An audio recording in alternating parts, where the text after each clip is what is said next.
Port Discovery friends and fans of play. My name is Miss Cailin, if I haven't met you yet, and welcome to Space Week. We are so excited here at Port Discovery to be talking about all things space. So let me know in the comments below what your favorite thing to learn about space is. Maybe it's the planets, maybe it's rocket ships, maybe it's comets or asteroids, maybe it's galaxies. Let me know what your favorite thing to learn about space is in the comments. And can you guess what my favorite thing to learn about space is? It is the stars. I love learning about the stars. I love stargazing at night. I love learning about how stars are born, what their names are, and I love learning about constellations. So here at Pop-Up Playtime, we've been doing a lot of things with performance and performing arts. So how are we going to connect space to performance? Well, one really big part of performance is storytelling, and the stars tell stories. For thousands of years, all over the world, people have looked to the stars and told stories with them. And that's what we're going to do today. If you've ever heard constellation stories before, I think you'll like this. And if you haven't, this is a really cool thing to learn about and play with. And I'm going to need your help to tell the stories. So what we're going to do, we're going to hear 3 constellation stories from the Greek tradition, because that's the thing that people are most familiar with and is arguably the most famous. And I'm going to need your help to tell the stories. So there's going to be some physical movements that I'm going to ask you to join in to do with me to tell the stories. Like I said, we're going to learn about 3 of them. And if this is interesting to you, go look up more. There are so many constellation stories, and not just Greek, but like I said, all over the world. So like I said too, I'm going to need your help to tell these stories. We're going to jump in with our first one. It's about a king, a queen, and a princess. Are you ready to help me tell it? All right, so our first story is the story of Queen Cassiopeia. All right? So once upon a time, a long, long time ago, there lived a queen named Queen Cassiopeia. So everyone put a crown on your head. And her king, King Zeus, put another crown on your head.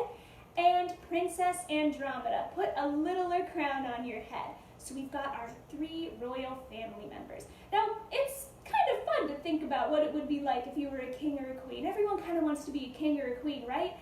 Well, Queen Cassiopeia was not a very nice queen. In fact, she liked to brag about things a lot, especially how beautiful she was. And she was a very beautiful queen. But it's not so nice to brag, especially when you're rubbing it in other people's faces, right? So Queen Cassiopeia is not a very nice queen. Now one day she decided to brag about her beauty to the water nymphs. So everyone use your arm like this, like you're a swimming water nymph through the ocean. And they were also very beautiful. And she said, "I'm more beautiful than you." That's not that nice, is it? So the water nymphs got very angry, and they told their father, Poseidon, the king of the oceans, what had happened. Now Poseidon didn't like this either, so we're going to pretend to be Poseidon and use your angry fingers to rise the waves of the ocean, bring them up above your head. He was not happy. He ordered King Zeus to tie his daughter Andromeda to a rock in the ocean. That's pretty scary, so everyone go ahead and cry because it's really scary. Andromeda was left and she was crying for help. Everyone cry for help. Help! Luckily for Princess Andromeda, a hero was passing through by the name of Perseus. He fell in love with Andromeda and wanted to help. So he swooped in to save the day. Everyone swoop in, gather up the princess in your arms, and save the day. And luckily for them, everything was okay. They got married. Not so lucky for Queen Cassiopeia. She was punished, and this is where the stars come in. So we're going to look at a picture of the stars. Now, Queen Cassiopeia's constellation is right here. It's easy to find because it's shaped like an M or a W if it's upside down, an M this way. Now, how is this a punishment?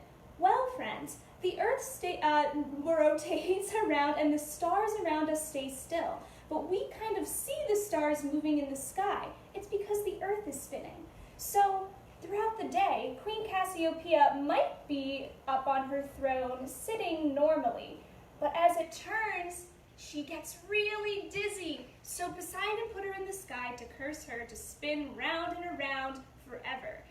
That sounds not so fun. Now let's look at the other constellations near her. Queen Cassiopeia you can find really easily, like I said, because she's shaped like a W. Andromeda is here.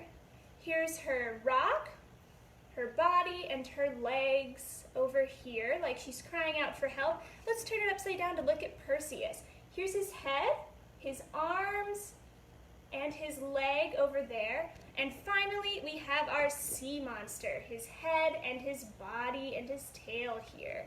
Now, those are some really cool shapes to find. So, it's kind of interesting that ancient people were able to look in the sky and play connect the dots and make a story all about that. And what did they learn? They learned that it's not so nice to brag, and that's not a good thing to do, but it's also a good thing to help people when they need help. Are you ready to tell another story? This story is about a hunter named Orion. So if you're a hunter, sometimes you have a bow and arrow. So go ahead and get your bow and arrow, pretend like you're gonna aim your arrow and let it go. But Orion was not that nice of a hunter. Just like Queen Cassiopeia, not a very nice guy. He wanted to brag and say, I could hunt all the animals in the world, just because I could. Well, friends, that's a horrible thing to do, isn't it? And Gaia, the goddess of the earth, and all of the animals didn't like that so much. So let's pretend to be Gaia. Gather everyone in your arms to protect them. In revenge, she decided to send a scorpion after Orion. And guess what, friends? Orion lost that fight. So get your scorpion fingers together and 1, 2, 3, sting! Good job, everyone. That story's a little shorter, but it's a really fun constellation to find in the sky. Orion, if you've looked out into the sky, you've probably seen this one before. He's easy to spot.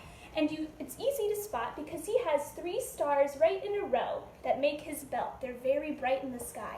But if you find the belt and then you look further, you can find his arrow, his bow, and his whole body. Now, just as the Earth spins around in a day, it also orbits the sun, right? So at different times of the year, we can see different constellations in the sky. And the ancient Greeks were clever. Because the scorpion is chasing Orion, they decided that when Orion is leaving the sky for the year, the scorpion would rise. So it looks like the scorpion is chasing him. If you want to look for the scorpion, he has his head here and a long body and his stinging tail. Very nice, friends. We have one more story to tell, and then I have an activity for you. So let's tell our last story. It also involves a princess, so put another crown on your head.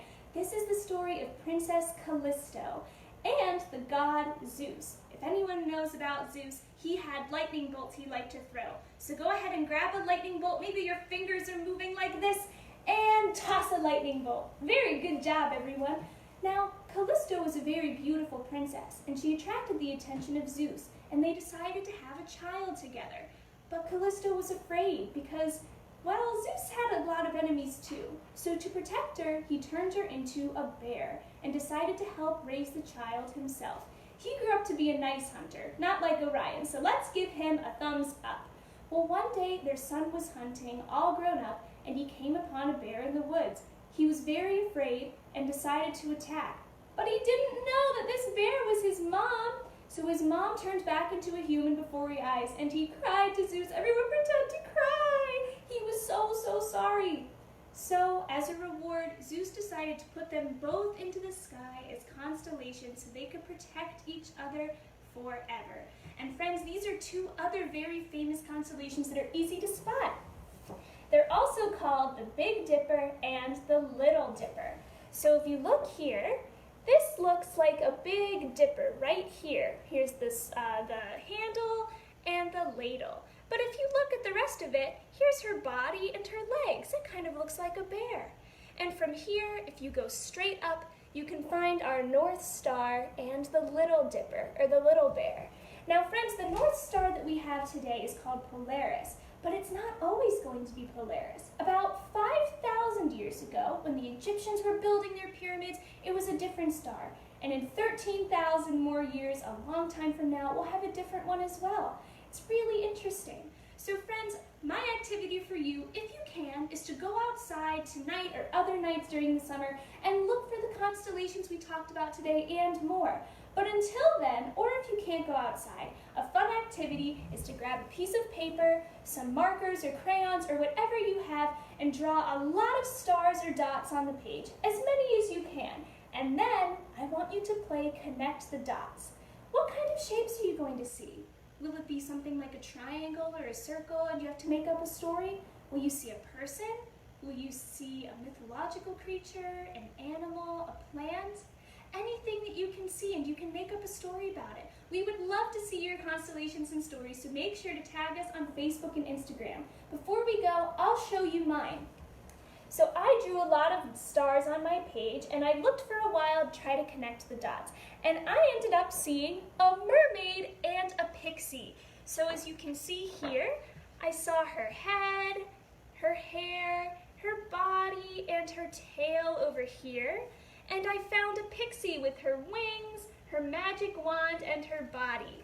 So like I said, friends, we would love to see what constellations you come up with, and we would love to know what constellations you see up in the sky at night.